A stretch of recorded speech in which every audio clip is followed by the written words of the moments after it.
Certo. Então, dando continuidade aqui no curso, vamos falar um pouco sobre programação dos computadores, né?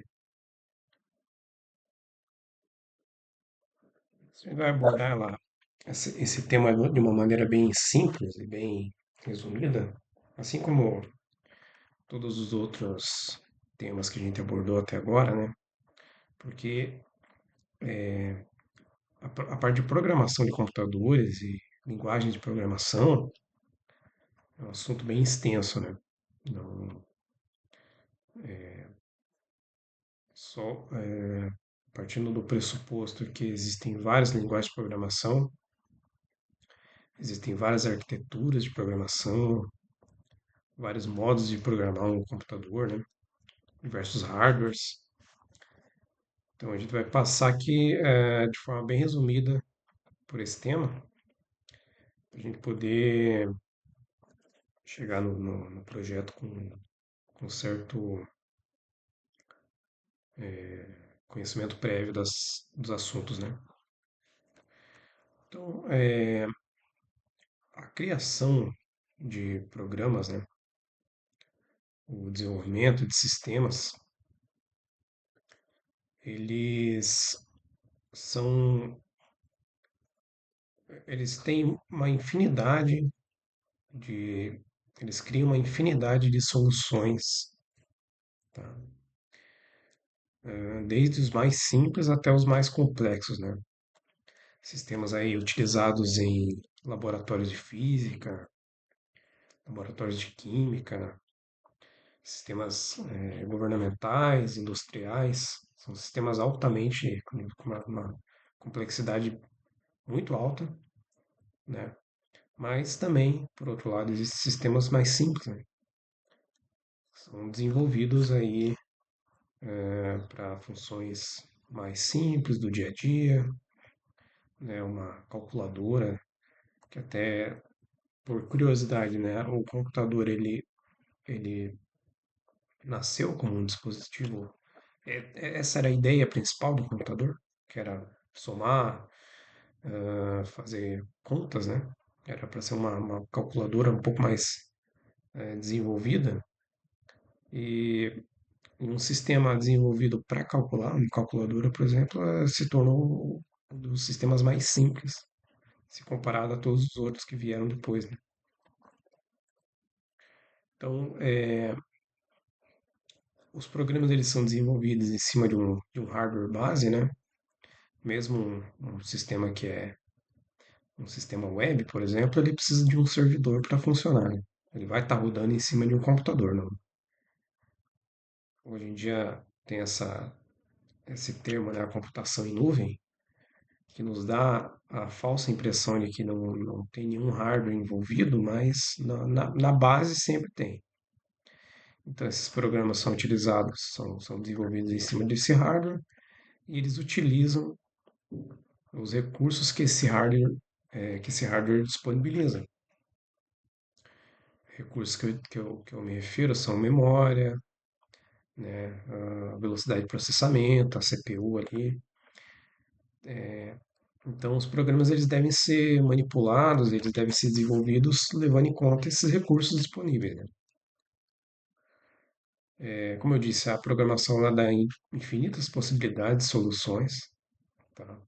Para os mais diversos fins, em cima dos diversos tipos de hardware, e eles estão em tudo, praticamente, né? Em tudo há um sistema computacional rodando. O Somerville ele diz assim que o mundo moderno não poderia existir sem o software, né? E de fato é o que a gente vê hoje em dia. Ainda mais hoje, se levar em consideração que os dispositivos mobile, né? Eles estão espalhados no mundo inteiro, praticamente todo mundo tem um celular, um smartphone, né? Até mais que o computador. O computador ele não chegou a ser tão popular até por conta de preço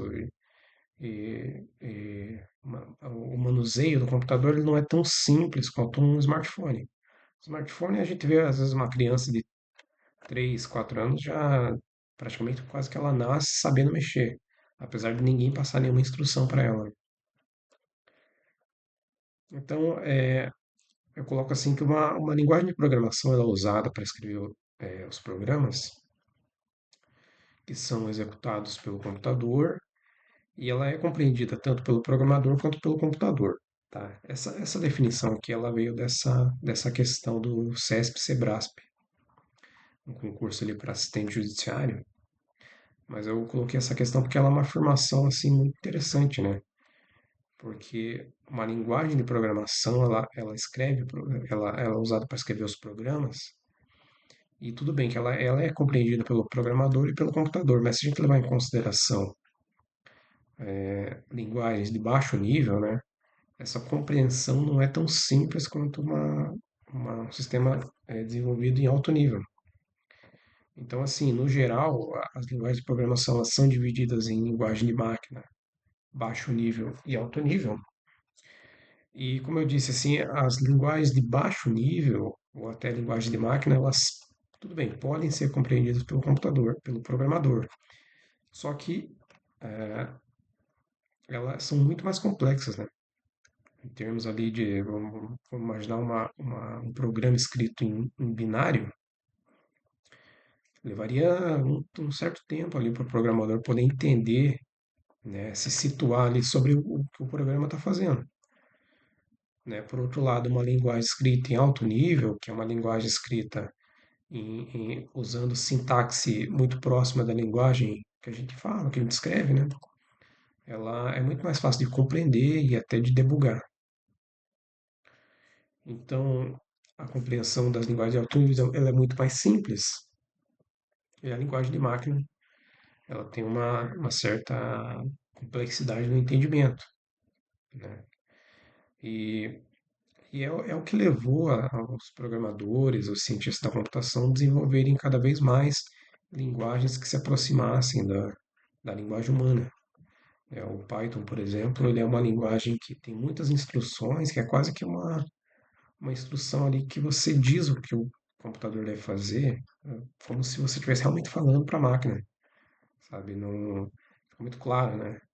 Um print, por exemplo, você vai pedir para você manda uma instrução para o Python imprimir algo no console, ele é um print, né? Que no caso em inglês quer dizer imprimir, já basta, já funciona, né? Então, os computadores eles entendem instruções binárias, tá? Nasceu assim e ainda hoje é assim, né? Não importa se a gente hoje em dia desenvolve em linguagens de alto nível, a base do computador é a mesma, né? Só que no início, para que o computador pudesse entender as instruções escritas em uma linguagem de máquina, não uma linguagem binária, né? Não instruções binárias, mas uma linguagem de máquina, ainda assim era necessário que houvesse uma espécie de um tradutor que convertesse essas instruções em linguagens binárias mesmo, em zeros e uns, né? Então, foi desenvolvido esses programas que são chamados compiladores, tá? Que nasceram para esse fim. A Grace Hopper, ela foi a pioneira no desenvolvimento dos compiladores. Ela desenvolveu o primeiro compilador, né? A Grace Hopper é essa senhora simpática aí. Então, aqui a gente tem um pouco, vou falar um pouco sobre algumas curiosidades das linguagens, né? Não vou falar sobre todas porque são muitas, né? Mas, por exemplo, a linguagem Ada, ela é uma homenagem à programadora, a considerada a primeira programadora da história, né? Que é a Ada Lovelace, que ela desenvolveu o primeiro programa que, no caso, não era nem para um computador eletrônico, tá? Era para um computador mecânico, desenvolvido ali pelo Charles Babbage. Fortran, uma linguagem ainda hoje em dia ela é usada, mas ela foi a primeira linguagem de alto nível amplamente utilizada. A linguagem C ela foi desenvolvida ali pelo Dennis Rich em 1972, já é uma linguagem compilada, estruturada, né? Ainda hoje em dia é muito utilizada, principalmente em microcontroladores. A gente vai dar uma olhadinha um pouco sobre essa linguagem mais para frente ali, quando a gente for desenvolver a parte do hardware, a parte do microcontrolador. Mas a principal importância da linguagem C, ela se deu ali no desenvolvimento de um dos primeiros sistemas operacionais, assim, que até hoje em dia ela é muito utilizada, que é o Unix, né? O Unix, inclusive, ele foi a base para o desenvolvimento do Linux e para outros sistemas operacionais também. A evolução do C foi o C++, né, que eu coloco ali que ela foi a evolução natural do C, porque o C ele não implementava o conceito de programação orientada a objetos, tá? Isso era um problema, porque a linguagem, esse paradigma de programação, que é a programação orientada a objetos, ele começou a se tornar muito popular e ele facilita, de fato, muito a programação, né? Esse paradigma. Então, C ele não implementava essa ideia, né? E então surgiu ali o C++. Para o nosso projeto, a gente vai utilizar a linguagem interpretada, que é o JavaScript. Tá? Eu digo interpretada, mas na verdade a gente pode ainda chegar a utilizar ela é, no, no, como o Node.js, tá? Que ele é uma outra implementação do JavaScript que não roda necessariamente no navegador. Tá? Mas como a gente vai desenvolver uma aplicação web para simular o ATM, a gente vai utilizar o JavaScript, ali alguns conceitos de programação web que a gente vai ver um pouco mais para frente, ali de desenvolver a parte do que seria o front-end da aplicação. E a gente vai utilizar o Rust para sistemas embarcados. Eu até comentei ali que a gente utilizaria o C, né? A gente pode dar uma olhadinha no C, como ele é utilizado em microcontroladores, mas na verdade a gente vai utilizar o Rust. Tá? Que ele também está se tornando uma linguagem muito popular para ali uma linguagem um pouco mais baixo nível, um pouco mais próximo da máquina, né? E ela é uma linguagem muito performática, né? A gente vai utilizar ela para desenvolver a parte do microcontrolador. Tá? Então é isso, até a próxima aula. Obrigado por assistir essa aula.